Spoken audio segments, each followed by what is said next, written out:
Hey guys, this is Devia. Welcome back to my new shorts. আজকে কিন্তু আমি তোমাদের সামনে নিয়ে চলে এসেছি একটা নতুন শর্টস। আর আজকে কিন্তু আমার ওয়ার্ক ডে। তো চলো, আজকে আমি কাজে পৌঁছে গেছি অ্যান্ড আমার শুটিং ফ্লোরটা হলো এই যে আমি ঢুকছি এখন। এটা হলো একদম বাঘাযতীন বাজারের ওখানে এপি স্টুডিও। তোমরা যারা ফ্যাশন ইন্ডাস্ট্রি বা অ্যাক্টিং ইন্ডাস্ট্রি বা ক্রিয়েটার ইন্ডাস্ট্রি থেকে বিলং করো, তারা কিন্তু সবাই এই স্টুডিওটা খুব ভালো করে চেনো। এটা কিন্তু খুব নোন একটা স্টুডিও, যেটা কিন্তু একদম বাঘাযতীনের বাজারের ওখানেই আছে। তো চলো, এবার আমি কিন্তু শুটিং ফ্লোরে ঢুকে গেছি। দেখো অলরেডি আর একটা মডেলের মেকআপ স্টার্টও হয়ে গেছে, কারণ সে অনেক আগে পৌঁছে গেছিলো আমার। অ্যান্ড চলো, আজকে আমারও এবার মেকআপ স্টার্ট করার সময় চলে এসেছে। এখন তোমরা দেখতে পাচ্ছ এখানে অনেকগুলো শাড়ি। হ্যাঁ, এই শাড়িগুলোরই শুটিং আজকে হবে। তো এগুলো এখন আয়রন হচ্ছে, কারণ শাড়িতে তো অনেক রকমের ক্রিজ থাকে। তো ওই ক্রিজগুলো যাতে না থাকে, ফটোতে যাতে না বোঝা যায়, তার জন্য কিন্তু ইনি আয়রন করে দিচ্ছে। মানে যিনি আয়রনের দায়িত্বে আছে, তিনি কিন্তু ফুল শাড়িটাকে আয়রন করে সুন্দর করে দেবে, যাতে একটা ফোটাও ক্রিজ ক্যামেরা ধরা না পড়ে। এই দেখো আমি কিন্তু পৌঁছে গেছি। চলো, এবার আমি আমার সেলফ কেয়ারগুলো করে নিই, যেগুলো আমার ফেসে আমি একটু ময়েশ্চারাইজার লেন্স অ্যাপ্লাই করে বসে থাকবো, কারণ আরেকটা মডেলের মেকআপ হয়ে যাওয়ার পরে কিন্তু আমি বসে পড়বো।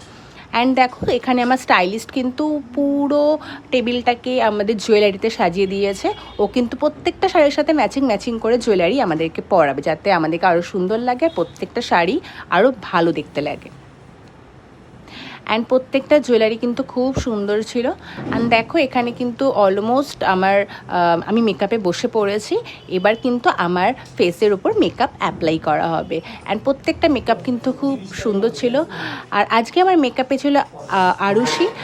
She is a very good makeup artist.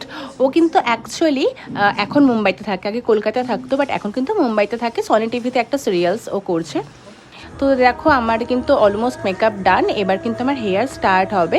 এই দেখো, স্টার্ট হয়েও গেছে আমার হেয়ার। এবার আমার হেয়ারটা কিন্তু কেমন হবে তোমাদের সাথে আমি শেয়ার করছি, দেখতে থাকো আমার ফুল শর্টস। আমি কিন্তু বলেছিলাম ওদেরকে যে একটা হালকা ফার্স্ট টাইম একটা মেসি টাইপের হেয়ার করে দেওয়ার জন্য, অ্যান্ড ওরা কিন্তু আমাকে একটা ঠিক মেসি বানই করে দিয়েছে। অ্যান্ড মেসি বান কিন্তু আমার ফেসের ওপর খুব ভালো যায়। দেখো তোমরা কি সুন্দর লাগছে। আর এটাতে কিন্তু বারবার করে হেয়ারটা নষ্ট হওয়ারও কোনো প্রবলেম হয় না, হেয়ারটা কিন্তু একদম সেট থাকে। এবার দেখো, আমার হেয়ারে ওরা ফ্লাওয়ার্সও লাগিয়ে দিয়েছে। অ্যান্ড ফ্লাওয়ার্স লাগানোর পর কেমন লাগছে ডেফিনেটলি জানাও। এরপর কিন্তু আমি চলে যাবো শুটিং ফ্লোরে। অ্যান্ড কেমন লাগলো এই শর্টসটা ডেফিনেটলি তোমরা কমেন্ট করে জানিও। আর দেখা হচ্ছে তোমাদের সাথে নতুন একটা শর্টসে। বাই।